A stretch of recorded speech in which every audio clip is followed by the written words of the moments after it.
मित्रों नमस्कार। आइए स्वागत है आपका एक बार फिर से हमारे YouTube चैनल में।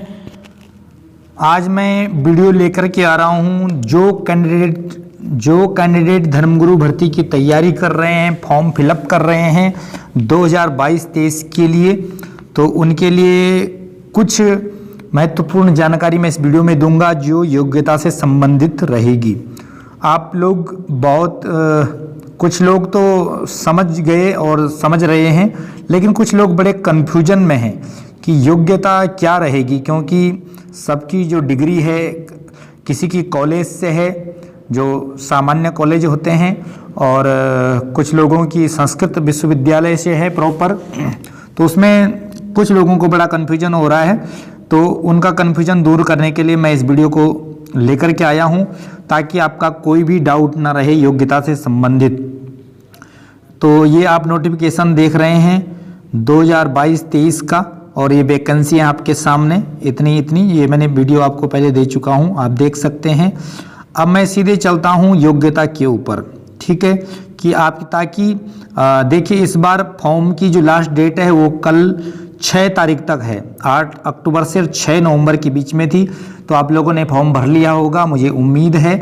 और जिसने अभी भी नहीं भरा है तो आज का और कल का समय आपके पास में है, तो कोशिश करें। दूसरा, कुछ लोग शुरू से प्रयास करें फॉर्म भरने का, लेकिन उनके फॉर्म भरने में कोई ना कोई दिक्कत आ रही है, अड़चन आ रही है। किसी की मेल आईडी को लेकर, किसी ने पहले दूसरी मेल आईडी से अकाउंट बनाया था, वो मेल आईडी का पासवर्ड भूल गया। किसी की फॉर्म भरने के बाद जब वो सबमिट करता है तो नॉट एलिजिबल आता है। तो इस तरह से कई प्रॉब्लम लोगों के जो कैंडिडेट हैं उनके साथ में आ रही है फॉर्म भरने को लेकर के। और बहुत से लोगों के मुझे फ़ोन भी आए, मैसेज आए कि क्या करें, फॉर्म कैसे भरें, दिक्कत आ रही है। तो उनके डाउट को भी मैं इस वीडियो में दूर करने वाला हूं, तो पूरी वीडियो अंत तक जरूर देखें।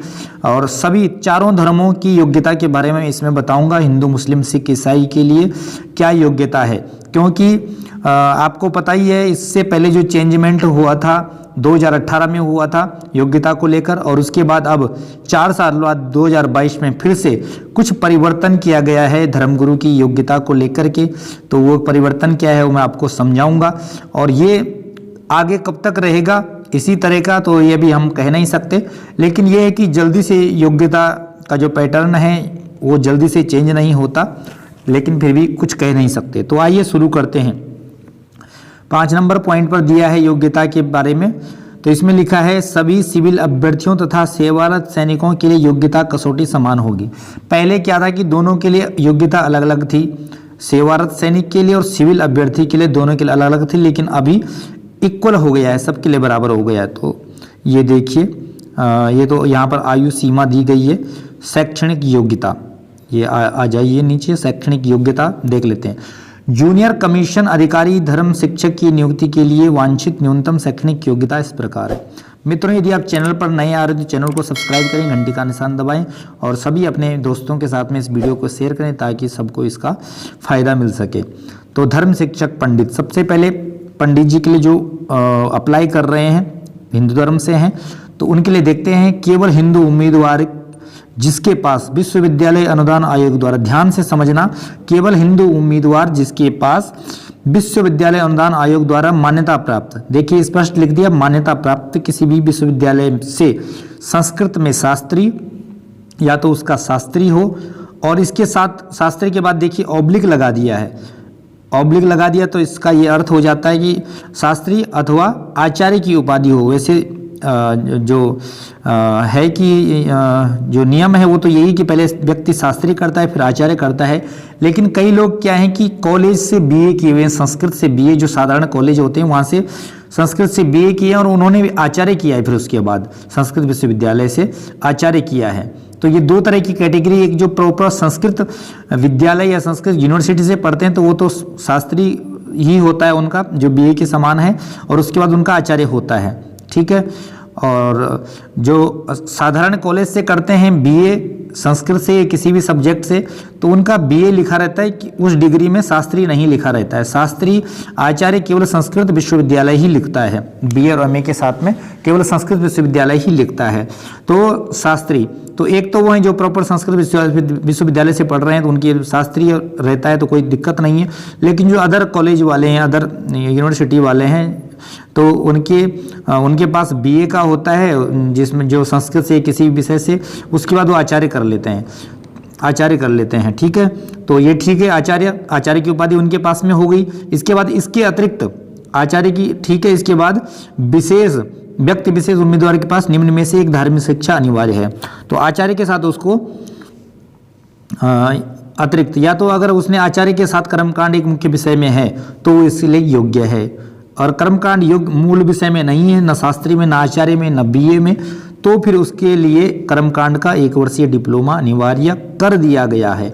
पिछली बार कर्मकांड का डिप्लोमा केवल शास्त्री वालों के लिए था, जिनका आचार्य नहीं है और शास्त्री है तो शास्त्री वाला डिप्लोमा करके अप्लाई कर सकता था। लेकिन इस बार शास्त्री और आचार्य दोनों के लिए इस डिप्लोमा को अनिवार्य कर दिया गया है। तो ये चेंजमेंट इसमें बड़ा हुआ है।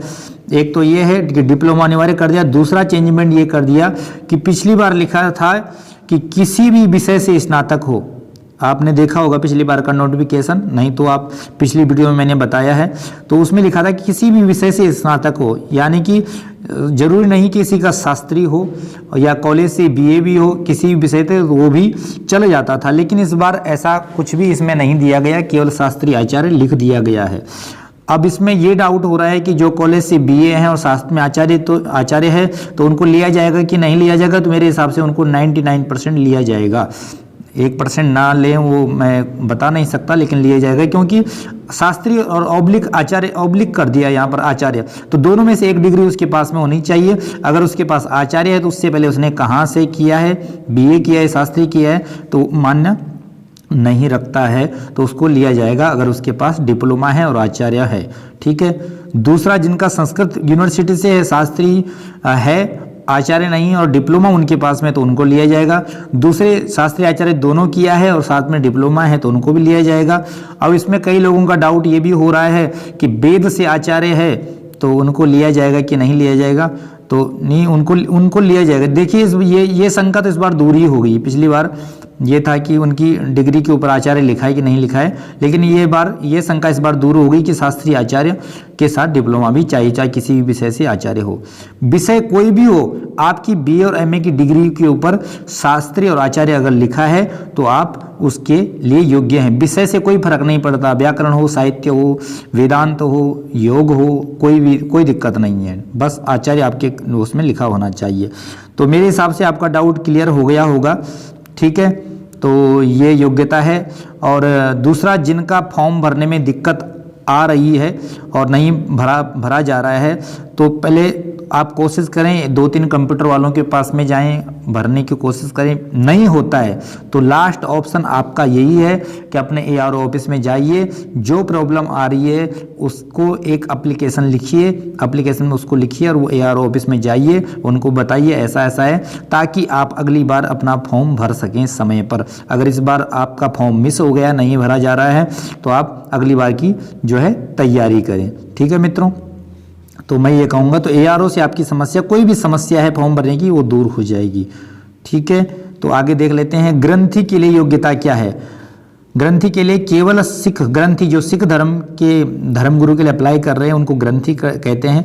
केवल सिख धर्म उम्मीदवार जिसके पास विश्वविद्यालय अनुदान आयोग द्वारा मान्यता प्राप्त किसी विश्वविद्यालय द्वारा स्नातक हो। देखिए इनके लिए कोई सब्जेक्ट निर्धारित नहीं कि इसी सब्जेक्ट से हो, ग्रेजुएशन किसी भी विषय से हो, मान्यता प्राप्त किसी भी विश्वविद्यालय द्वारा स्नातक हो तो यहाँ पर विषय नहीं दिया गया है, ना ही जैसे हिंदू उम्मीदवार के लिए शास्त्री लिखा है, तो ऐसा कुछ नहीं है। ठीक है, ग्रेजुएशन होना चाहिए। और इसके साथ ग्रंथी के लिए इसके अतिरिक्त व्यक्ति विशेष उम्मीदवार के पास पंजाबी में ज्ञानी की उपाधि हो। 1 साल की जो ज्ञानी की उपाधि होती है, ज्ञानी की परीक्षा होती है, वो पास की हो और उसका सर्टिफिकेट उनके पास में हो, तो वो ग्रंथी के लिए योग्य हैं और वो फॉर्म भर सकते हैं। आगे देख लेते हैं। धर्म शिक्षक मौलवी के लिए क्या योग्यता है? केवल मुस्लिम उम्मीदवार जिसके पास विश्वविद्यालय अनुदान आयोग द्वारा मान्यता प्राप्त किसी भी विश्वविद्यालय द्वारा स्नातक हो, इनके लिए भी वही सेम है। तो इसमें विषय चाहे आपका अरबी हो, चाहे उर्दू हो या कोई और विषय हो, तो उससे कोई दिक्कत नहीं है। आपके पास ग्रेजुएशन होना चाहिए और इसके अतिरिक्त आपकी धार्मिक शिक्षा आपके पास क्या होनी चाहिए?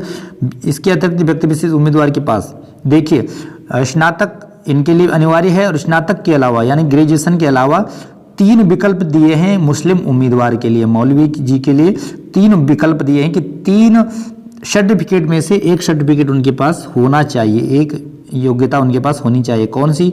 तो उम्मीदवार के पास अरबी में आलिम, यदि अरबी में आलिम है और ग्रेजुएशन है तो वो योग्य है।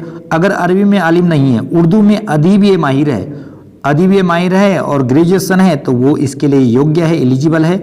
अदीब ये माहिर भी नहीं है उसके पास, तो ग्रेजुएशन के साथ अगर केवल माहिर की उपाधि हो तो भी वो इसके लिए योग्य है और फॉर्म अप्लाई कर सकता है। तो मेरे हिसाब से अब आपको कोई डाउट नहीं रहना चाहिए, ठीक है, आप फॉर्म भर सकते हैं। और फिर भी आपको कोई डाउट हो तो आप ज़रूर फॉर्म भरें और फिर आगे जा करके क्लियर हो जाएगा जब वहाँ पर वेरिफिकेशन होता है। आगे देख लेते हैं धर्म शिक्षक पादरी के लिए केवल ईसाई उम्मीदवार जिसके पास विश्वविद्यालय अनुदान आयोग द्वारा मान्यता प्राप्त किसी विद्यालय द्वारा स्नातक हो, इनके लिए भी वही सेम है, ग्रेजुएशन होना चाहिए किसी भी विषय से। अब इसके अलावा क्या चाहिए? इसके अतिरिक्त व्यक्ति विशेष उम्मीदवार को उपयुक्त गिरजाघर प्राधिकरण द्वारा पादरी की उपाधि प्रदत्त हो, जो प्राधिकरण होता है उपयुक्त पादरी की उपाधि प्रदत्त हो जो कि स्थानीय धर्माध्यक्ष द्वारा जारी सूची में शामिल हो। स्थानीय जो धर्म का अध्यक्ष होगा उस धर्म का, तो उसकी सूची में भी शामिल होना चाहिए, तो वो इसके लिए योग्य है। आगे देख लेते हैं धर्मगुरु बौद्ध धर्म के लिए जो मॉन्क होते हैं उनके लिए क्या योग्यता है?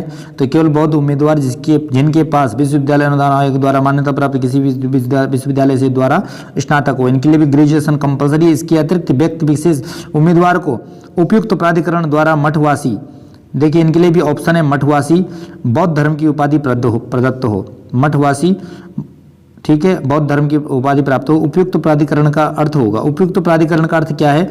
उपयुक्त प्राधिकरण का अर्थ होगा उस मठ का मठाधीश जहां पर उस व्यक्ति की धर्मगुरु की प्रक्रिया प्रारंभ की गई थी। मठाधीश के पास मठ द्वारा जारी खंपा अथवा लोपोन या राजभवन की गेज से PhD डॉक्टर ऑफ फिलॉसफी का उचित प्रमाण पत्र हो। जो मठवासी है जिनके अंडर में आपने परीक्षा पास की है तो उनके पास ये योग्यता होनी चाहिए, मठाधीश के पास मठ द्वारा जारी खंपा अथवा लोपोन या राजभवन की गेज से PhD डॉक्टर ऑफ फिलॉसफी का उचित प्रमाण पत्र हो, तो वो इसके लिए योग्य हैं। तो मित्रों आपको जहाँ तक समझ आ ही गया होगा, समझ गए होंगे कि क्या योग्यता चाहिए धर्मगुरु के लिए।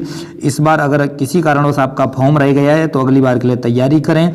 जिनका डिप्लोमा नहीं है डिप्लोमा कर लें, चाहे आपका शास्त्रीय आचार्य दोनों है, कैसे भी है, नहीं है आप डिप्लोमा जरूर करें। और डिप्लोमा आप शास्त्रीय आचार्य के साथ भी कर सकते हैं, जहाँ तक मेरे को जानकारी है।